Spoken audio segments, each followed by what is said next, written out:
just might be the camera. Okay.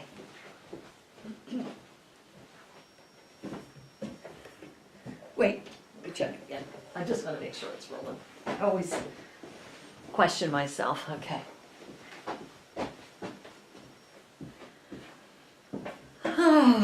Back for part 2 of our Valentine's Day special.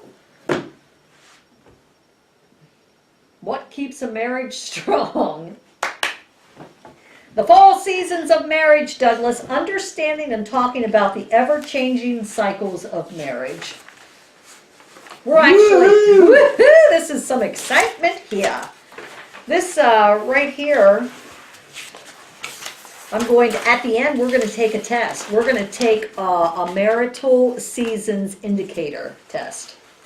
Doesn't that sound exciting? Marital seasons indicator test. And also here, I printed out the different emotions, whether you're in your winter, spring, summer, or fall season. Did I give you one of those? Yeah. Okay. Yeah, you did. Okay.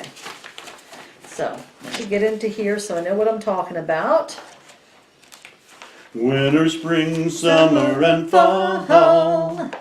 All you got to do is call.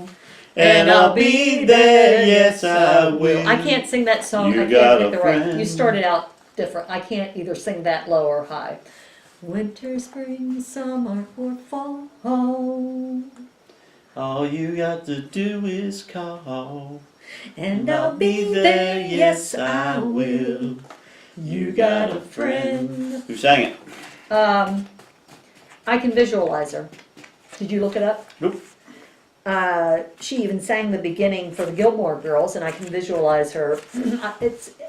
It's not Carly Simon, but it's something. So I can't think of who it is. I don't know. I can't think. So tonight we're going to discuss the 4 seasons of marriage: winter, spring, summer, and fall. And I'm just going to read a little bit to kind of give you an introduction here and how it's going to go. And Doug, unless you want to read it. No, I'll just doodle while you read. Yeah, doodle. I doodle when I listen. Yeah, he does doodle. I'm not sure if you're listening though. That makes me listen. I listen better when I When you doodle. doodle. Okay. I'm a doodle listener. Okay. You ready? I'm ready. So She's go gonna ahead read and now. doodle. And then once he's done doodling, then I'm going to show. I'm going to stick it up to the camera. Okay. Sorry for your luck. I once heard a speaker say that there are 4 seasons to marriages. As he explained it, we begin as young couples in the springtime of life, excited about the future. Remember being a young couple, so excited about the future. Then comes summer, in which we become involved in vocations and perhaps child rearing. After summer comes fall, when the children leave and we are alone again. Then in our latter years of life, we experience winter. Although there is some truth in this analogy, it seems to me a much too simplistic description of marriage. My experience, both in my own marriage and in counseling couples for more than 30 years, suggests that marriages are perpetually in a state of transition, continually moving from one season to another, perhaps not annually as in nature, but just as certainly and consistently. Sometimes we find ourselves in winter, which is discouraged, detached, and dissatisfied. Other times we experience springtime with its openness, hope, and anticipation. On still other occasions we bask in the warmth of summer, comfortable, relaxed, enjoying life. And then comes fall with its uncertainty, negligence, and apprehension. The cycle repeats itself many times throughout the life of a marriage, just as the seasons repeat themselves in nature. So, the purpose of this book is to describe these recurring seasons of marriage, to help you and your spouse identify which season your marriage is in, and to show you how to move away from the unsettledness of fall or the alienation and coldness of winter toward the hopefulness of spring or the warmth and closeness of summer.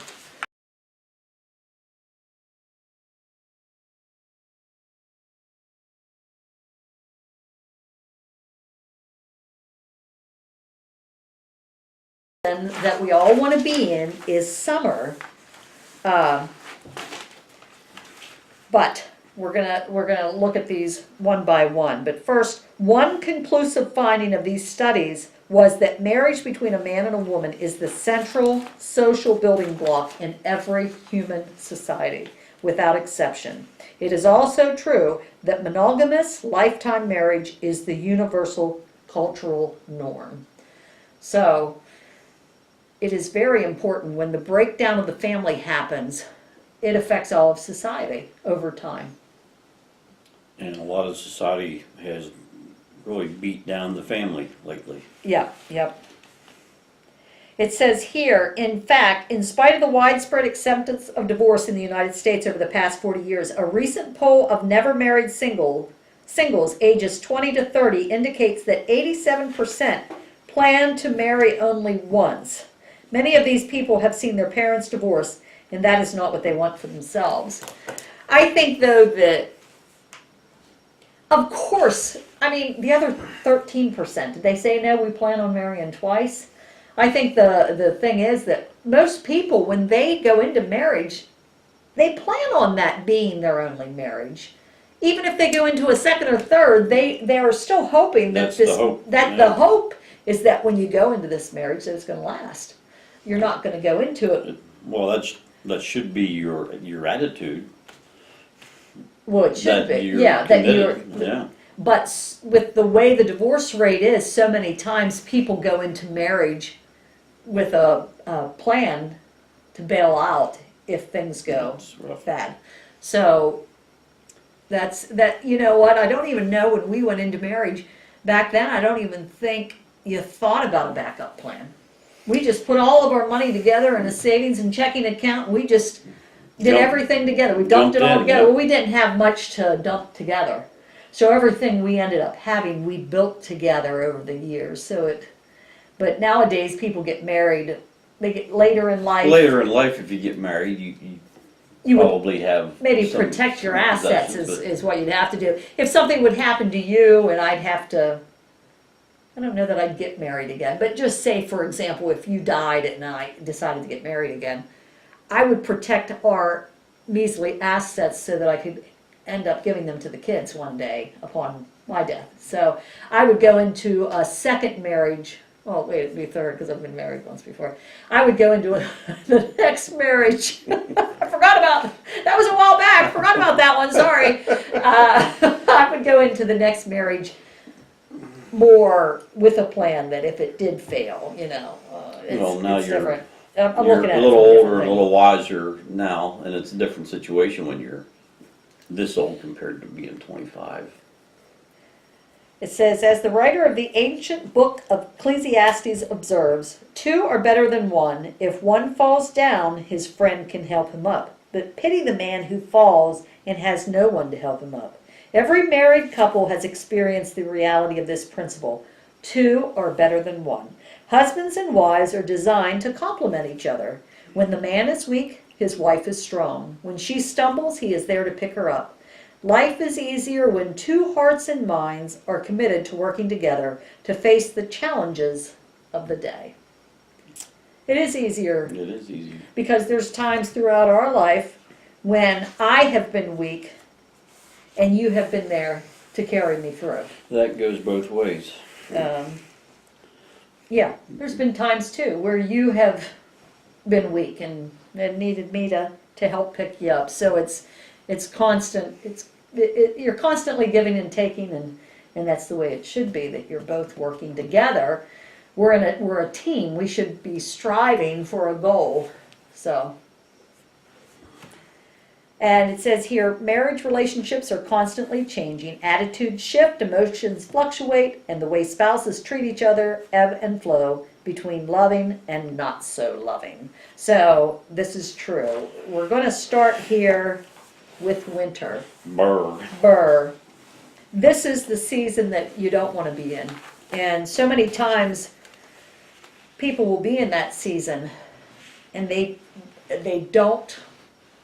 not proactive to try to move out of the winter season, and that's where some marriages will fail.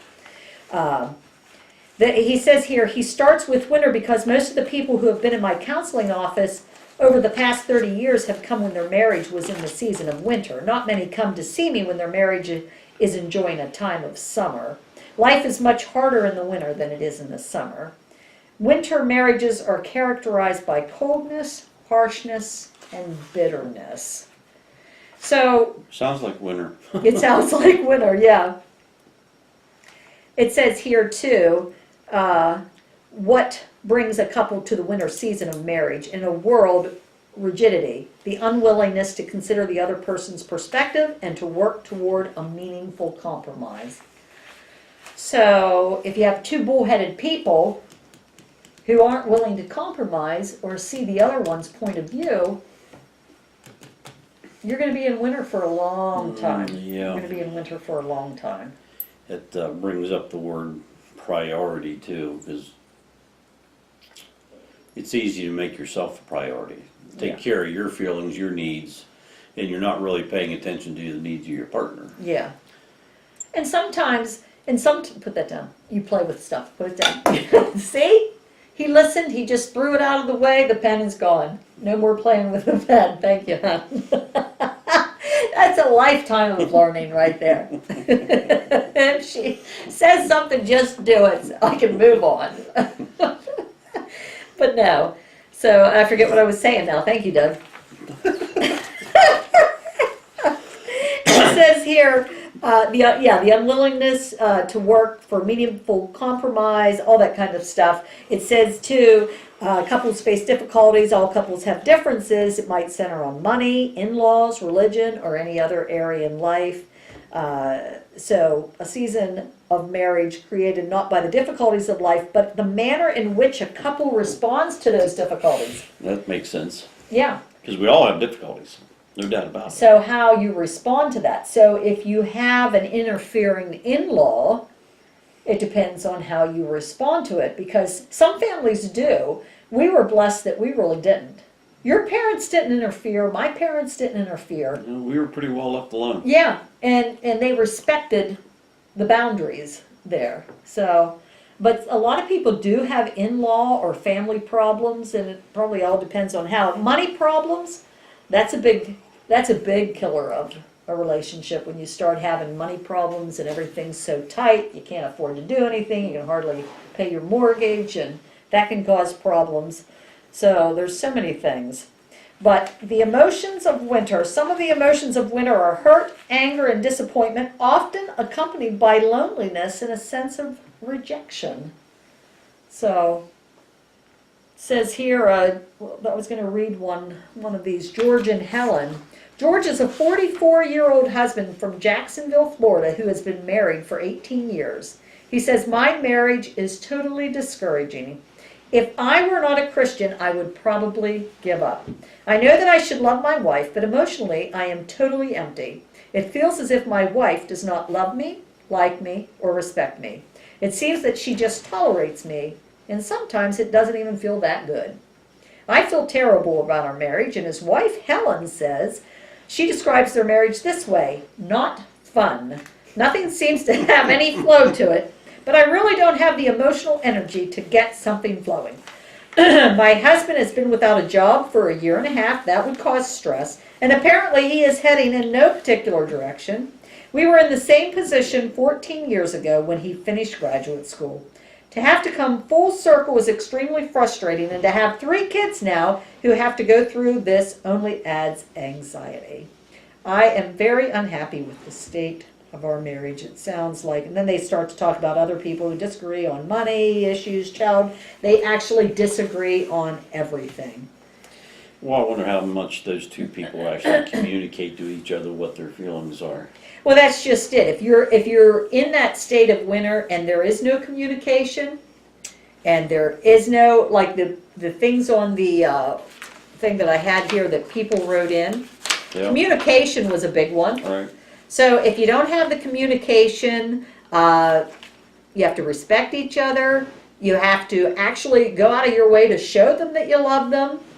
You don't go to bed angry. You got to pray. You've got to work on it. It's definitely a job. Yeah.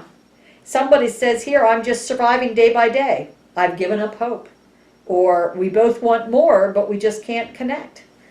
Someone that says he is so critical. It says here the characterization of winter is by negative attitudes. In winter, we tend to see the worst. We do it here too, just because he kind of makes it. I'm not going to read it all, but he talks these. First, he'll give you a scenario of the season that we're going in, like the actual season. And winter is the one we just don't look forward to. Yeah, we are not winter people. We don't like winter sports. I have to work in the cold. I don't want to go out and play in the cold. So it is kind of a negative season for me.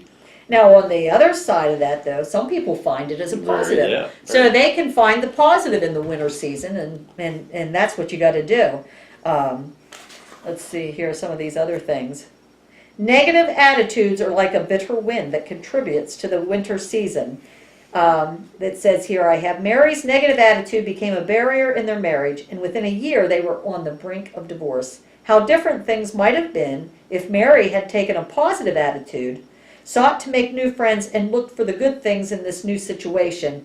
These people had moved. This is another scenario. I remember that story. Yeah, they had moved, and I guess she didn't have any friends. I forget the whole thing. He had started a new job and all that. She was home alone most of the time. Yeah. So instead of Mary taking the initiative to get out of the house, meet some new friends, maybe get involved in some things, sometimes we do like to have that little pity party and blame everything else on our spouse when we're not willing to make any change.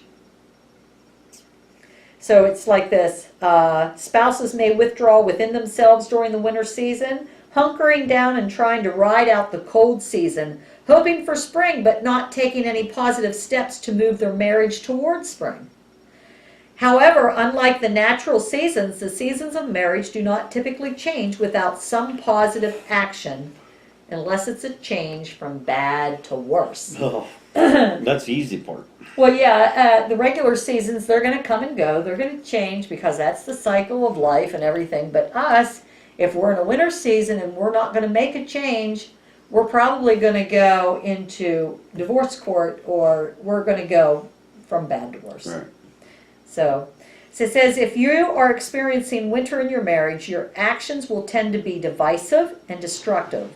Consciously or subconsciously, they are designed to hurt your spouse. Harsh words, violent acts, or withdrawal and silence are some of the actions of winter. I remember one woman who said to me, I was so angry because of Kurt's unfaithfulness, I went over to the apartment of the girl I knew he was seeing, found his car, and flattened all 4 tires with a butcher knife. I could see myself doing that. Maybe not now. No, I think I could. Yeah, I think I could. I know I could have been arrested for that, but at the time I was so angry. I just wanted him to know how deeply he was hurting me. So I also remember a husband who told me in a counseling office, I went over to the apartment where I knew she was living with another man, took the battery out of her car and threw it in a ditch. I was so angry and hurt. Oh, goodness gracious. Isn't that something? The things we do when we get angry and hurt. And in the winter season of marriage, communication fluctuates between silence and arguments. Critical words are spoken that further hurt the relationship. Verbal abuse sometimes leads to physical abuse. The sexual part of the marriage becomes a battlefield, and sexual unfaithfulness may strike the final blow to the marriage. So, once a person you said you loved. Yeah, that's just it. Once a person. They even have a lady here who is 78 years old, been married for 54 years to the same man, and she admits her marriage is very painful.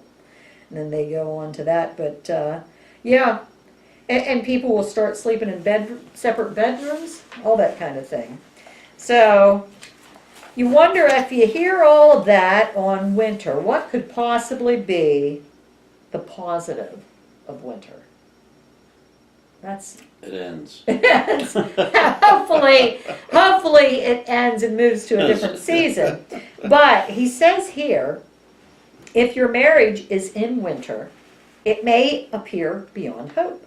But don't give up. Just as most people wouldn't lie down in the snow and wait to die, there's no reason to passively accept the coldness of a wintry marriage. There is a way out, and it begins with hope. The coldness of winter often stimulates a desire for healing and health. It is the sick who seek a physician to find healing.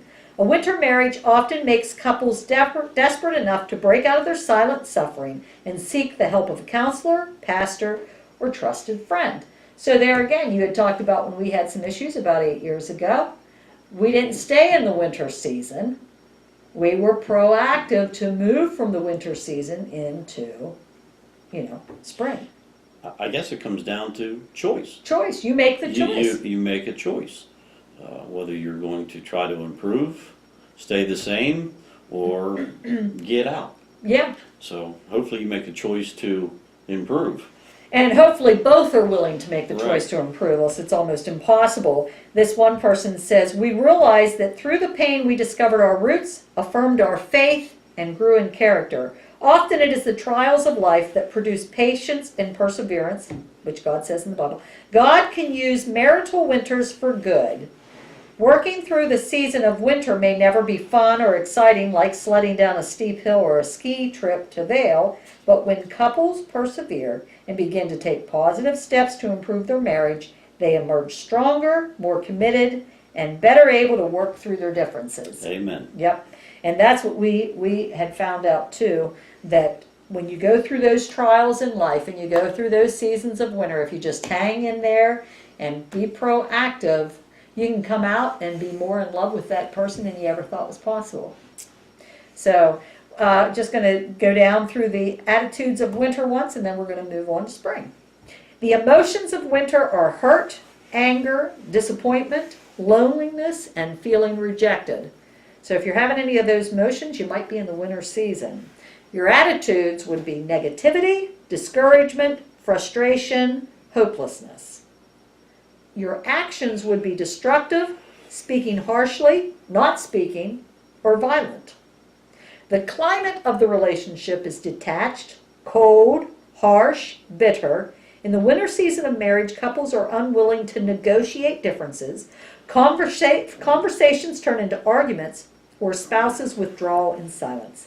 There is no sense of togetherness. The marriage is like two people living in separate igloos. So that is the winter season. And hopefully none of you out there that are watching are in that season. But if you are, there is hope. There is hope. And sometimes when we're in that winter season, people who are in the summer season or the spring season are just downright annoying. Because I don't remember if these people that, I can't say who they were, but we had a couple, this was many years ago, who came in and they bought a home off of us. And they were just so lovey-dovey and sweet and laughing and chuckling together. And this is what they did. So they were definitely in the summer season of marriage. Every time I was trying to go through the order of the house and just pick out colors and stuff that they want. And every time they agreed upon something, which was pretty much the whole time they were there, watch this, they would go 3 quick kisses to each other. Mwah, mwah, mwah.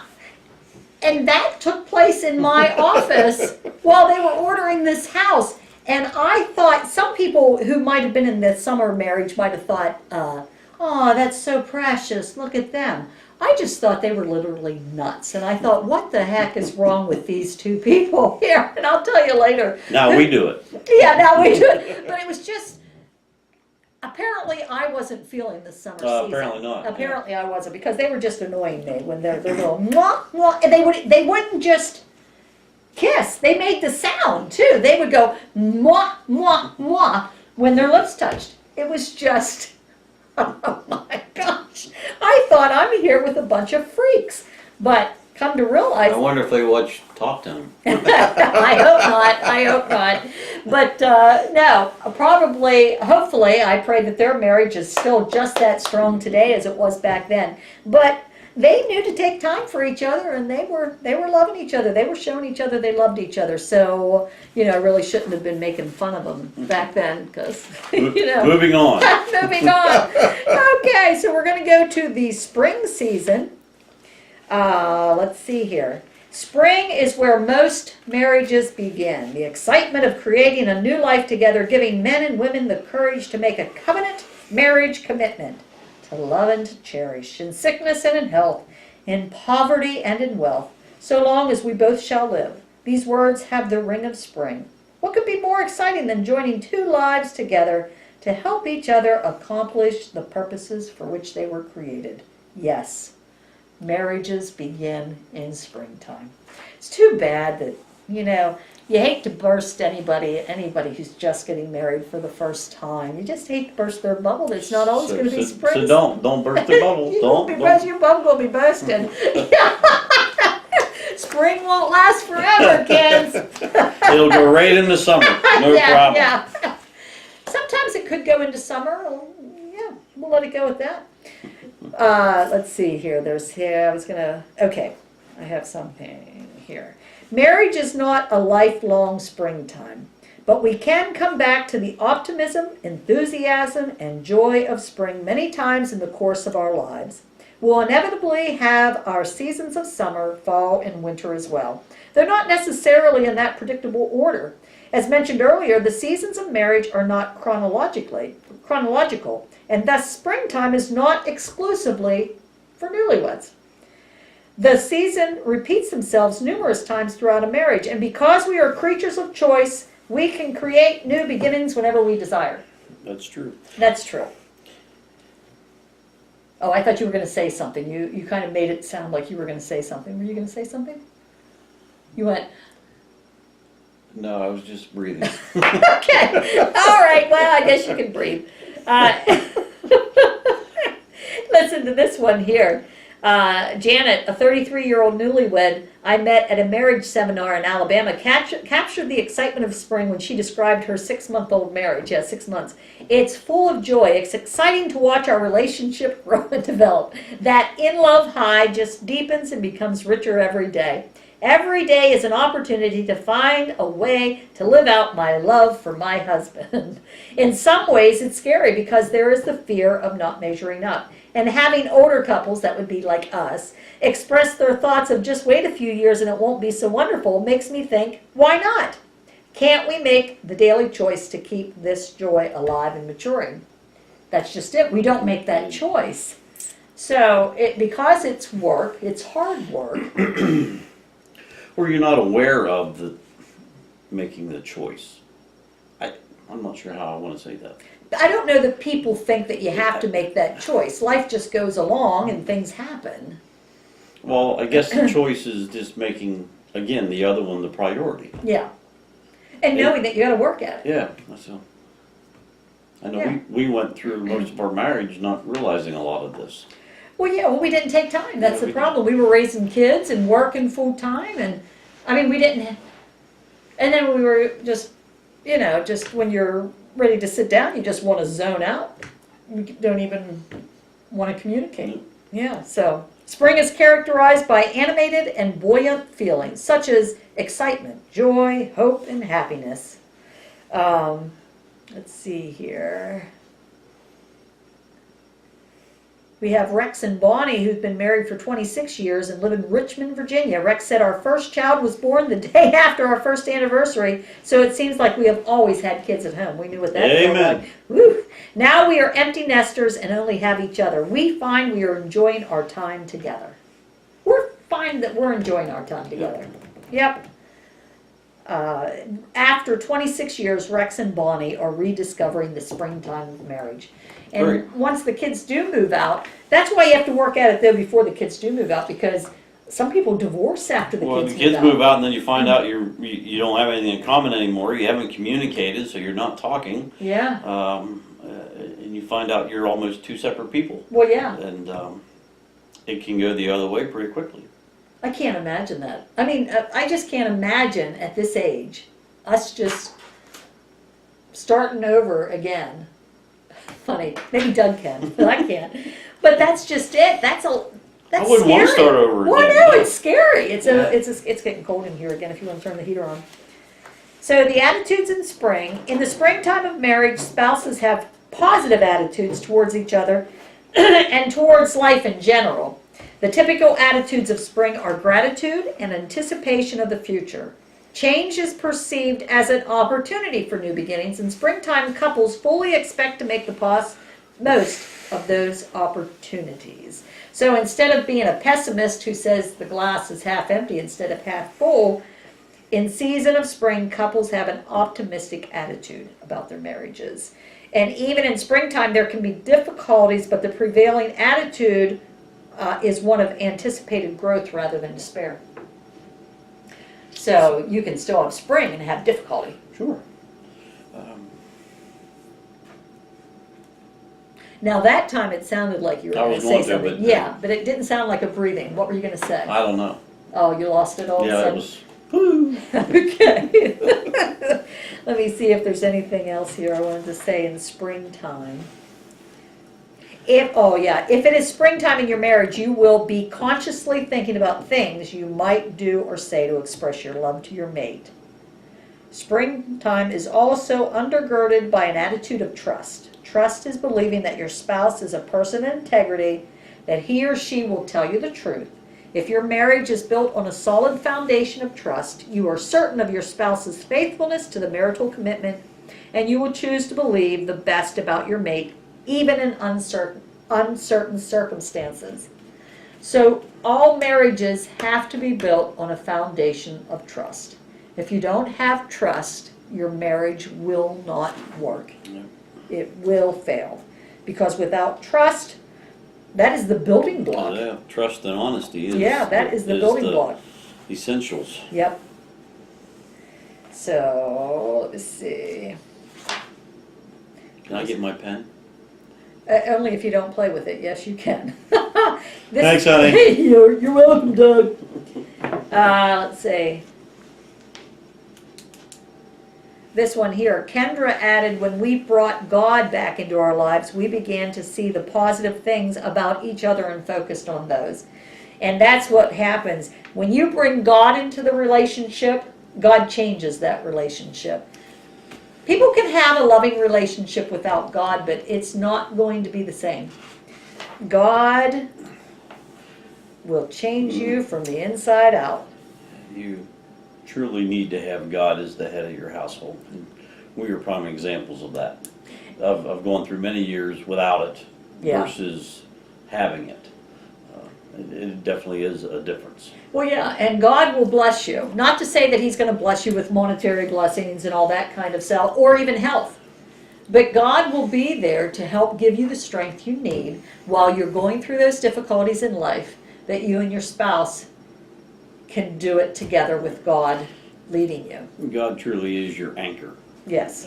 You know you have somewhere to go and something to hold on to. And positive actions require time.